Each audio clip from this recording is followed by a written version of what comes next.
Alô, meus amigos do canal Wellington Campos FC. Tudo bem com você? Ah, não. Vasco perdeu para o Bragantino. Que bela equipe essa do Bragantino, né? E o Vasco chutou 20 vezes, cara. O Vasco chutou 20 vezes, o Bragantino chutou 4 e ganhou de 2-0. Fernando Diniz vai falar isso aí. Ele detona algumas partes do time. Acompanha aí. Não vou falar de contratação agora, não vou ser incoerente. Cheguei aqui semana, quarta-feira, estava falando que eu gosto do elenco do Vasco. Pontualmente, se a gente tiver bons jogadores para contratar, a gente vai contratar. O sinal de alerta do Vasco está ligado desde quando eu cheguei. A situação no Campeonato Brasileiro é uma situação extremamente delicada. O time tem 10 pontos em 11 partidas. E é isso, em relação... Bom, vocês vão perguntar daqui a pouco em relação ao jogo, mas vou até me adiantar.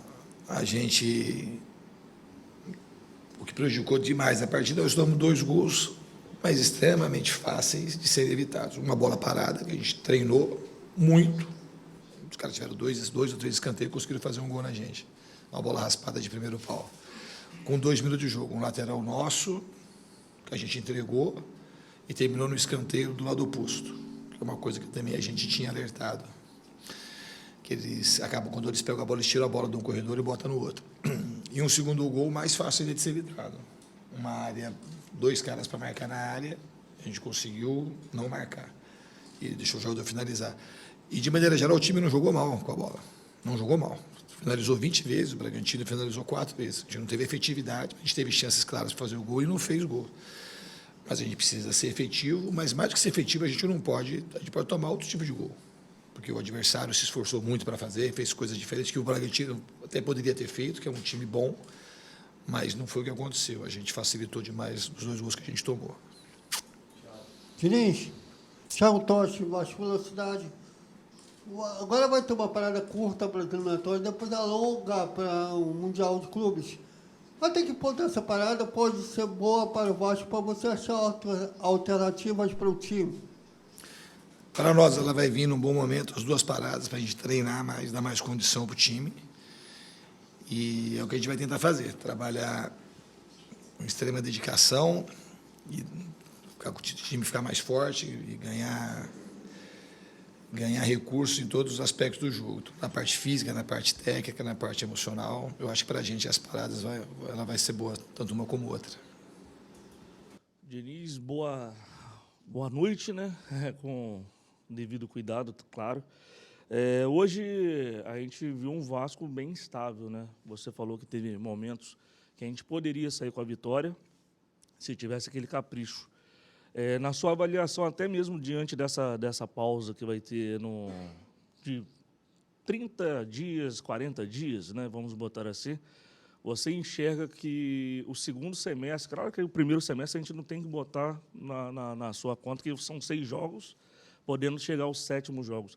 O segundo semestre a gente pode alcançar coisas positivas, evolução do time, brigar por alguma coisa, enfim. Não, eu acredito muito no time, que a gente vai conquistar coisa positiva, o time vai melhorar. Eu não acho também que o time, na minha conta, pode botar, desde que eu assumi aqui. Eu assumi, não vou ficar falando do para trás. Falar do para cheguei e tenho que ajudar o time a ganhar jogo. Eu não acho que o time, se comparar ao jogo do Fluminense, que esse jogo jogou muito melhor que o jogo do Fluminense, mas muito melhor, muito melhor. Só que a gente precisa fazer o gol e não pode tomar. Um time que tem, se você tem 20 finalizações, o outro adversário tem 4, quando você olha, se você não sabe o resultado do jogo, você acha que foi 2-0, pelo menos, para o Vasco. Então, a gente não pode perder o número de chances que a gente perdeu, mas mais, eu repito, mais do que isso, a gente não pode tomar os gols que a gente tomou no jogo de hoje. Acho que eram gols muito evitáveis. Diniz, boa noite. Amadeu, do canal Na Torcida Vascaínos. Você até tocou numa pergunta até que eu iria fazer. O Vasco, já há alguns anos, tem uma dificuldade imensa de bater lateral. Isso me chama muita atenção, pelo menos há 1 ano. Piton bate o lateral, a bola sobra, escanteio, gol, onde a bola passa, né, ele pega a pequena área e ninguém tira a bola. No segundo gol, você já vinha orientando o Piton, eu estava te acompanhando, você toda hora orientando o Piton. O jogador do Bragantino avança, de novo, o Piton vai recuando, a bola é alçada na área, e o João Vitor Eu não sei se ele demorou a ter aquele momento de reação dele. O Isidro Pita mata a bola no peito e faz o segundo gol. Aí eu queria ver com você se realmente é mais treinamento, principalmente o Piton e o João Vitor, e a respeito do Paulo Henrique. Porque eu senti que no primeiro tempo ele demorou muito, porque toda hora ele se abaixava, não sei se ele estava sentindo alguma coisa, e o Vasco jogou muito pelo lado esquerdo e não jogou pelo lado direito. O Paulo Henrique sentiu alguma contusão, professor? Boa noite.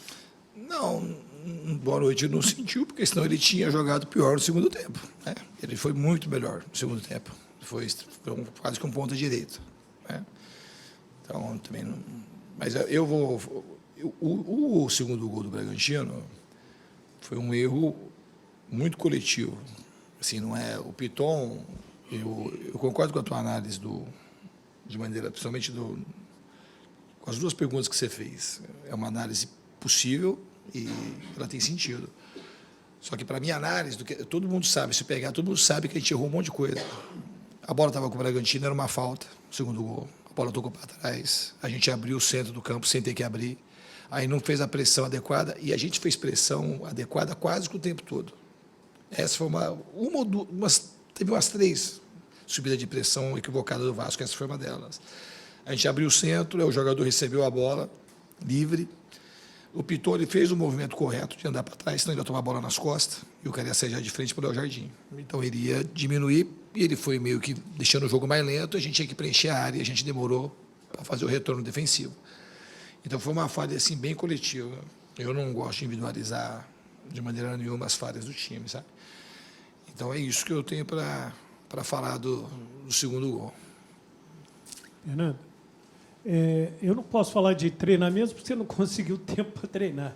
Mas eu queria, nessa sua segunda passagem pelo Vasco, mesmo com poucos dias, qual é o problema do Vasco psicológico? O que você já detectou que precisa levantar o moral desse grupo aí? Não, eu não acho que o problema do Vasco que eu cheguei há pouco tempo, assim, quando ganha, eu cheguei há pouco tempo e fiz um monte de coisa. Quando perde, não deu tempo para eu trabalhar. Não, estou aqui, sou eu responsável, a partir de agora, sabe? Desde quando eu cheguei.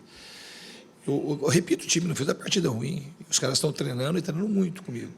Só que a gente cometeu falhas coletivas hoje, dos 2 gols do Bragantino, que a gente não poderia cometer. E isso causou para a gente a derrota. Entramos com alguns jogadores um pouco que no segundo tempo subiram de produção. O Paulo Henrique foi não só ele. Que a gente melhorou e podia ter feito o gol e não oferecemos quase nada para o Bragantino. Eu fui colocando o time mais para frente e assim a gente não conseguiu, de alguma forma, ser um time mais agressivo e ficou menos vulnerável que no primeiro tempo. Então o Vasco está evoluindo. A gente, assim, agora, hoje o que me preocupa muito é o resultado. Não adianta a gente jogar bem, finalizar 20 vezes e perder o jogo. Não adianta. A torcida quer vitória, a gente quer vitória, a gente precisa de vitória. A tabela de classificação não está lá quem joga bem. Então, quando você olhar a tabela de classificação, nós estamos lá ou na zona de abaixamento ou perto da zona de abaixamento. Então, a gente precisa ganhar jogo. Agora, se fala assim para mim, a gente não vai aumentar a nossa chance de ganhar jogo jogando mal. Mas jogando bem, a gente tem mais chance de ganhar do que de perder. Então, que a gente, no jogo específico de hoje, foi muito claro, muito factual. A gente ofereceu, praticamente, 3 finalizações para o Bragantino e tomamos 2 gols. Diniz, boa noite. Sérgio Quinte, canal Atenção Vascaínos. Eu vou te perguntar a respeito da sua opção nas substituições. Já teve jogo em que você não fez as 5 substituições, em alguns casos você, hoje, por exemplo, você fez as substituições finais já depois dos 40 minutos, na reta final do segundo tempo, e muitos têm a impressão de que os jogadores do Vasco ficam cansados, alguns jogadores cansados. A gente viu o Nuno não 100% fisicamente no segundo tempo, você só foi substituir no final. Quando você demora para substituir ou não substitui, como já aconteceu, inclusive hoje, é porque você olha para o seu banco e você já disse que não conhece ainda está conhecendo os seus jogadores. Mas quando você olha, você não tem a convicção e a confiança de que os atletas que estão no banco vão corresponder ao que você precisa naquele momento, ou então é porque, no caso do Verratti, quando você não substitui o Verratti, mesmo fazendo uma partida hoje bem abaixo, que ele perdeu gols, é porque você não confia, não conhece ainda esses jogadores, ou porque não tem no seu banco de reserva jogadores com a característica que você precisaria para substituir. A condição física está legal, ao ponto de você não substituir nem pela questão física, achar que um jogador cansado poderia render melhor do que um jogador descansado só porque você não conhece? Obrigado. Então, uma das coisas que, de fato, eu não conheço na plenitude do elenco, mas hoje as 2 substituições foi perto do final. Mas não dá para a gente fazer as 5 substituições faltando... Você pode até fazer, mas faltando 30 minutos. Aí você machuca alguém, se alguém... Você não tem como mexer, mas no time. Então, eu fui fazendo as substituições na medida que eu achava... Às vezes o jogador, eu percebo que eu estou um pouco mais cansado. Aí você tem que fazer uma conta daquilo, assim, do time que está mais treinado, do entendimento tático do jogador, se o time vai melhorar ou não, que é a conta que eu procuro fazer. Em relação ao Veguete, não é porque eu desconfio dos outros, é porque eu confio muito nele. É um jogador que tem muito gol, tem muito carisma, um cara confiante. Então, numa condição que você precisa fazer gol, a gente ia no segundo tempo. Tem muito cruzamento, como teve. Então, o Veguete, hoje, ele dificilmente ia sair do time, independente de quem estivesse no banco. Se tivesse mais um jogador com a característica dele, ia ficar 2 centroavantes. Porque a chance mais fácil para a gente fazer o gol hoje, no segundo tempo, seria um gol de cabeça. Ou uma bola de rebote, que a bola foi para a área e voltou. Porque o jogo eles fecharam, foram colocando gente para trás, colocaram 3 zagueiros, então não é desconfiança de quem entrar, é uma confiança grande que eu tenho no Veguete. Desculpa, você não colocou um segundo atacante por não ter esse jogador com essa característica? Um segundo centroavante? Não, eu coloquei o segundo atacante que a gente tem, é o Alex Teixeira, ele entrou no jogo. Ele já jogou de falso 9 aqui, a gente tinha a ideia, no fundo, essa hora que a gente assim, discute um pouco o resultado. Mas nessa hora, tinha até porque o Ryan é um jogador atacante, mas na base jogou várias vezes de 9, já jogou aqui de falso 9. Então a gente tinha o Ryan, que tem boa altura, tem cabeceio, o Veguete e entrou o Alex Teixeira. Então assim, a gente estava com um time para preencher a área, que a ideia era de fato aproveitar melhor os cruzamentos. Infelizmente a gente não conseguiu fazer nenhum gol e perdemos a partida, mas em termos de ideia e das mexidas, o que eu pensei foi isso que eu estou te dizendo. Diniz, boa noite. Danilo do Expresso 1923. Foram quase 20 chutes em direção ao gol e o Vasco, acredito que chegou a 5 na direção exatamente do Cleiton. Faltou eficiência no ataque e defensivamente. Falta ainda o Vasco entender esse ritmo de recomposição que você pede das suas equipes, a intensidade que você pede tanto para defender como para atacar e utilizando o que o nosso amigo Kindy aqui disse, o trio da frente, Nuno, Ryan e Verratti, e os 2 mais ofensivos no meio-campo, Tietê e Coutinho, cansam no segundo tempo, têm dificuldade de fazer essa recomposição, e isso faz com que o time fique exposto lá atrás? Obrigado. Então, vamos analisar o que foi o jogo, né? Vamos pensar junto aqui. O que aconteceu de falta de recomposição não foi no segundo tempo. Isso aconteceu no primeiro tempo, por isso que a gente tomou gol. Então, não é uma coisa, é sempre uma... Já falei isso outras vezes, que perde o jogo e a gente acaba fazendo uma análise meio torta das coisas. A gente teve falta de recomposição no começo do jogo, nos 20 primeiros minutos e até tomar o segundo gol. O segundo gol foi uma falta de recomposição muito clara, então os jogadores não estavam cansados. E no segundo tempo a gente teve pouca coisa, a gente até voltou bem, quando a gente teve que voltar, o Bragantino não se armou muito para contra-ataque, estava mais armado para não tomar o gol. E eu concordo muito com você disse o seguinte, assim, o time já sabe que tem que recompor. A gente foi extremamente eficiente na recomposição contra o Melgar, mesmo com 3-0. E hoje a gente foi muito... Porque a gente tomou um gol, tá bom, está 1-0, então a gente está 1-0, dentro do primeiro tempo a gente vai ficar exposto, não vai voltar rápido, a gente precisa fazer o segundo gol. É muito mais fácil você tomar como tomou do que fazer o primeiro. Então, acho que o time precisa... O time já entendeu que precisa recompor rápido, principalmente para defender. Se vira 1-0, é diferente o cenário. 2-0 para o adversário, fica mais tranquilo para defender. Então, no fundo, o time já entendeu o que precisa fazer, precisa ser mais consistente. Não dá para fazer contra o Fortaleza, fazer contra o Melgar. Fizemos bem também lá contra o Lanús e deixar de fazer um jogo como o de hoje aqui. Mas em relação a esse trio ofensivo e Tietê e Coutinho, eles têm essa natureza, essa capacidade de fazer essa recomposição fisicamente, eu digo, até no primeiro tempo? Não tem. Assim, se não tivesse, se você não fez contra o Fortaleza? Não fez contra o Melgar? Fez o tempo todo contra o Melgar. Você pegar um vídeo, a gente pode pegar e assistir. Fizeram com muita dedicação. Então, lógico que tem. E também não é uma coisa, não tem como não ter. Isso é uma coisa simples. Ter boa vontade para correr para trás só. Não é uma coisa... o cara pode ser, pode cansou, aí você troca, como trocamos contra o Melgar.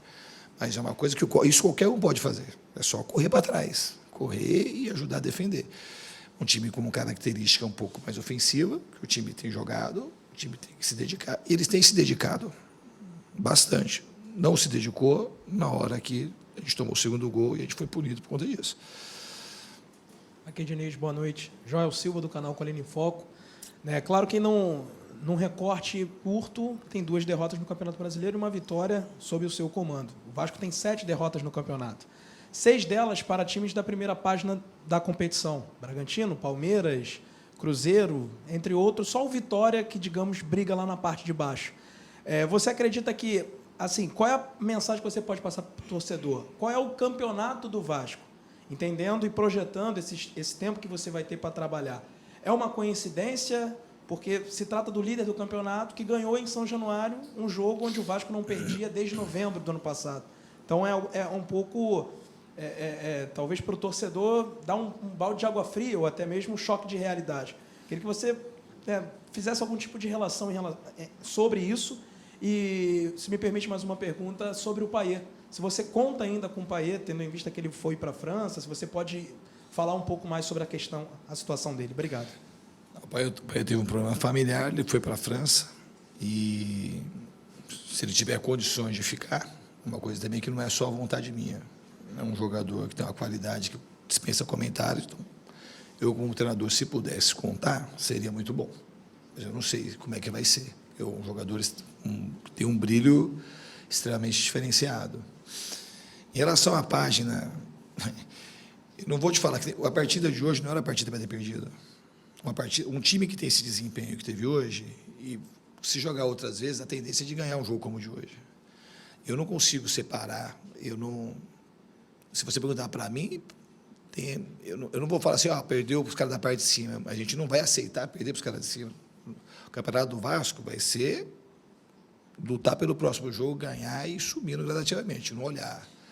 Eu não vim para o Vasco pensando, falar assim, é lógico que a gente está numa condição hoje, você fala assim, hoje a gente precisa sair da zona de rebaixamento, daquela zona perto ali da zona de rebaixamento. Esse é o campeonato do Vasco hoje, mas não é o campeonato que eu quero disputar com o Vasco, de maneira nenhuma. Os caras me contrataram, ninguém me contratou para isso. E eu não sou assim e não vou ser assim nunca. Agora, se precisasse, você tem que fazer o que tem preciso. Nesse momento aqui, a gente precisa se afastar da zona de rebaixamento. Mas eu não quero disputar para o Vasco isso. A gente precisa vencer, precisa parar de vacilar, ser mais consistente, ganhar jogos e sair dessa zona para pensar a coisa melhor. Nesse momento aqui, a gente precisa se afastar da zona. Mas eu não fico pensando na zona de rebaixamento, eu fico pensando que a gente tem condição de ganhar o próximo jogo, e o próximo jogo, e o próximo jogo. Diniz, boa noite. Bruno Murito, do GE. Nos seus 2 trabalhos anteriores, no Fluminense e no Cruzeiro, você tinha uma peça assim que era, lógico, em todos os times é fundamental, mas o papel do primeiro volante era muito importante no seu time, né? Tanto na saída de jogo, logo ali do lado do goleiro, com o André e o Romero, por exemplo. O André no Fluminense e o Romero no Cruzeiro. Aqui o Vasco tem oscilado muito nessa posição. Assim, o Hugo vinha uma boa fase, depois caiu de rendimento, hoje está suspenso, claro. O Jair oscila também, ainda não se firmou uma posição. Você já testou o Cocão também. Você tem tido dificuldades para encontrar esse tipo de jogador que tenha uma boa saída e seja intenso também fisicamente, sem a bola, assim, na defesa? Obrigado. Acho que não é uma questão. Eu gosto dos 3 jogadores. A gente falou. Acho que, assim, nesse sentido, é um trabalho ainda muito curto. O Hugo ficou fora das 2 partidas. Né? O Matheus saiu jogando contra o Fluminense, mas jogou de segundo, não jogou de primeiro, jogou o Hugo. Aí o Jair jogou bem no jogo contra o Melgar, que tem um jogador que tem muita técnica. É difícil falar de uma questão que eu estou com uma dificuldade de achar. Isso aí vai acontecer, a gente vai achar um jogador, o melhor momento vai aparecer. Assim, a gente não teve, também não deu sequência. Dá para saber assim, se é uma dificuldade, porque a gente não teve. O Hugo Moura está vindo jogando, ele não jogou por conta das suspensões. Ele ficou 3, deu 6 jogos, ficou 3 suspensos, 2 suspensos, né? Então é uma coisa que daqui a pouco vai encaixar ali. Mas eu gosto de qualquer um, pode jogar. Até o Tietê pode jogar de 5, como terminou de 5. E jogou de 5 comigo no São Paulo também. Diniz, boa noite. Diogo Costa aqui na Rádio Web Total, na Rádio Grande Rio. Gostaria de saber, eu fiz essa pergunta para o Seabra e vou fazer para você. No primeiro tempo, o Bragantino marcou muito em bloco, ali no primeiro tempo. Muito? Em bloco, ali logo no começo do jogo. E E logo no aquecimento, via muitas vezes jogadas de virada de bola no aquecimento do Vasco. E o PH estava muito livre lá pelo lado direito, tanto que quem estava acompanhando a cidade de cabine sentia que a torcida pedia para que o time virasse, mas virava tocando a bola de um até chegar ao PH. Não fazia, às vezes, inversão de jogada. Você chegou a perceber isso? Chamou a atenção do time? Porque o time estava muito pela esquerda no primeiro tempo de jogo. E aí, no segundo tempo, o time já teve mais mobilidade. Houve uma orientação sua no intervalo? Não, desde o primeiro tempo, o jogo estava se configurando mais para a gente usar mais inversões de corredor do que jogar por um determinado lado do campo. Isso já foi pedido desde o primeiro tempo. O time também estava treinado para esse tipo de abordagem. E o Bragantino marca em bloco o tempo todo, não marcou em bloco no começo do jogo. Marcou no começo do jogo, não dá nem para você configurar, porque no começo do jogo, deu 2 minutos. No primeiro minuto do jogo, a gente estava com a bola, perdemos o arremesso lateral nosso, a gente perdeu a bola, tomamos um gol com 2 minutos. E depois a gente já foi modificando aos poucos a maneira de atuar e foi utilizando mais os corredores. Aí o Paulo Henrique, no intervalo, a gente conseguiu orientar para colocar ele mais no jogo, uma posição mais na frente, e a gente conseguiu distribuir mais o jogo pelos dois lados. Mas no primeiro tempo a gente jogou mais pelo lado esquerdo, mas não era uma coisa que precisava o intervalo para corrigir isso. O Paulo estava um pouco mais encolhido, do que ele fica naturalmente, do que ele foi aqui. De todos os jogos, esse foi o jogo que o Paulo Henrique ficou mais encolhido, sem muita necessidade no primeiro tempo. No segundo tempo, ele jogou mais dentro das características que ele atua de maneira natural. Não que em um determinado momento a gente não possa encolher um lateral ou outro, mas hoje a ideia não era encolher o Paulo Henrique em nenhum momento. Boa noite, Diniz. Thiago Carvalho, da Band. Eu acho que você até falou isso depois do jogo contra o Lanús, sobre a questão de quando o Vasco toma um gol, muitas vezes, pelo menos anterior a você, o Vasco sentia muito esse gol e às vezes mudava o estilo de jogo. Eu queria até ir em contramão à pergunta dos colegas, porque eu senti que hoje, mesmo tomando gol muito cedo, o Vasco continuou construindo o jogo, continuou tentando o resultado. Queria saber se você já teve essa conversa com os atletas, porque você falou sobre isso lá no início, a gente até falou com você, quando você chegou, sobre essa coisa de cuidar um pouco do mental desses jogadores. A gente sabe que você tem um trabalho muito individual com os atletas, no sentido de conversar com eles durante as atividades, durante a semana, etc. Sobre essa questão específica de quando leva um gol, não deixar cair, e eu acho até que deixou de cair ultimamente, principalmente hoje.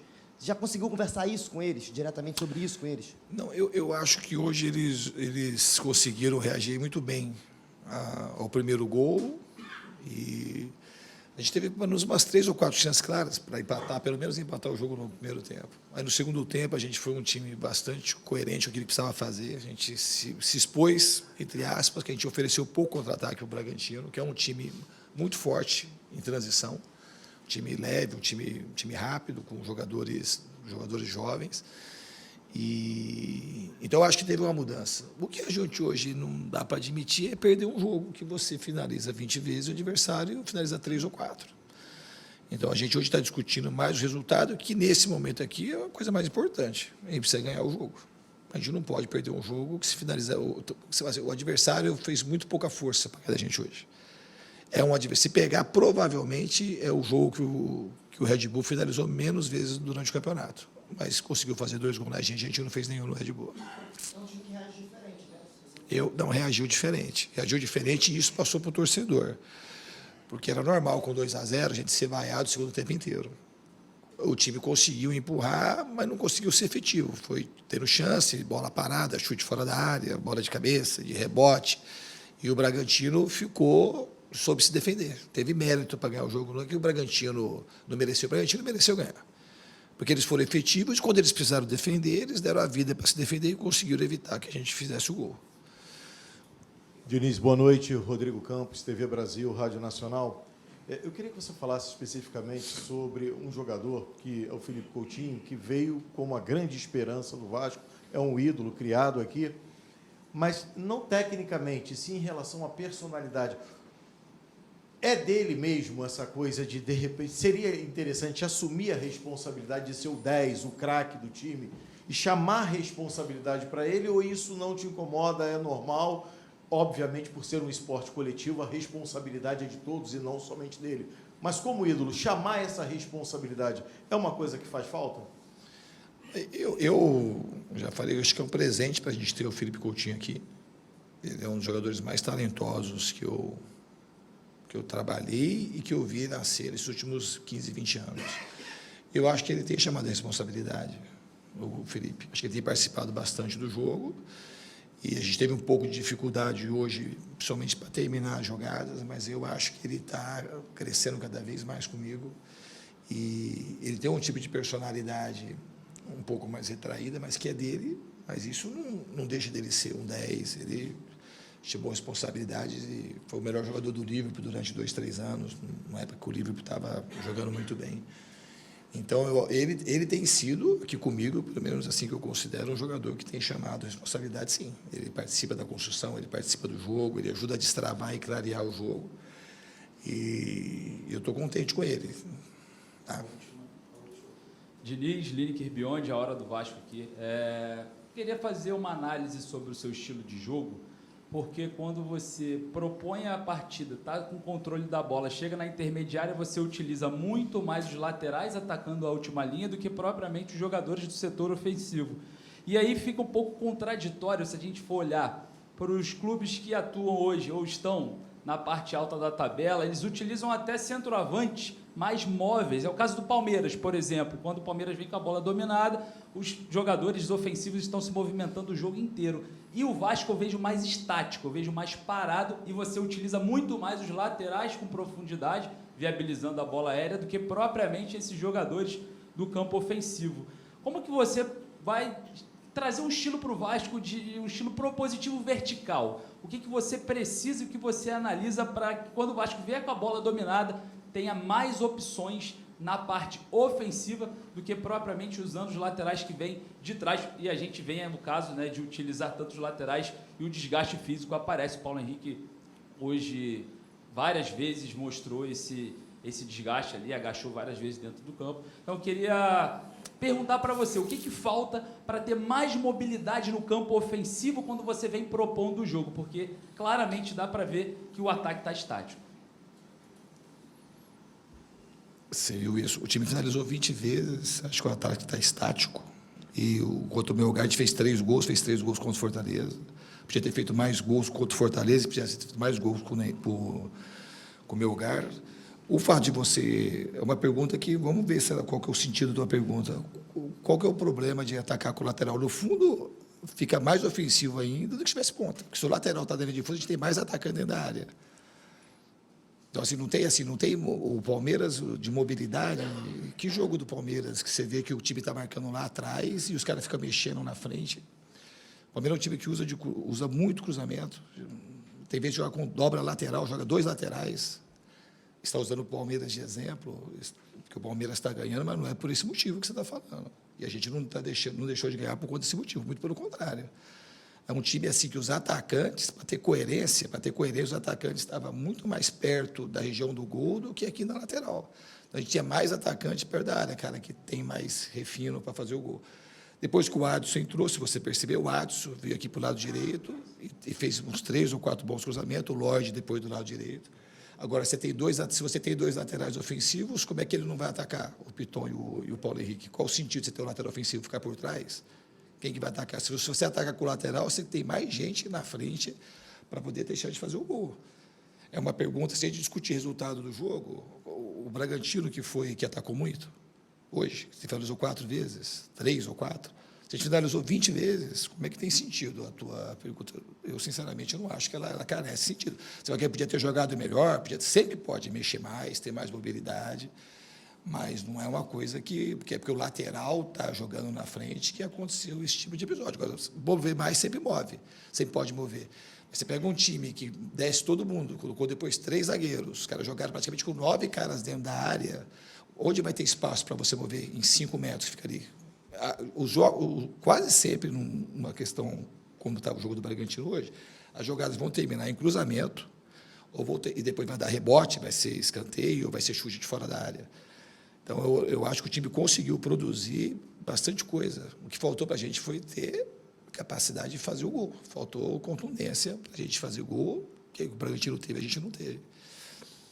Aí, então, o técnico Fernando Diniz, agora eu quero a sua opinião. Você concorda com ele? Não concorda? Deixa aqui embaixo o seu comentário, o seu nome, o nome da sua cidade.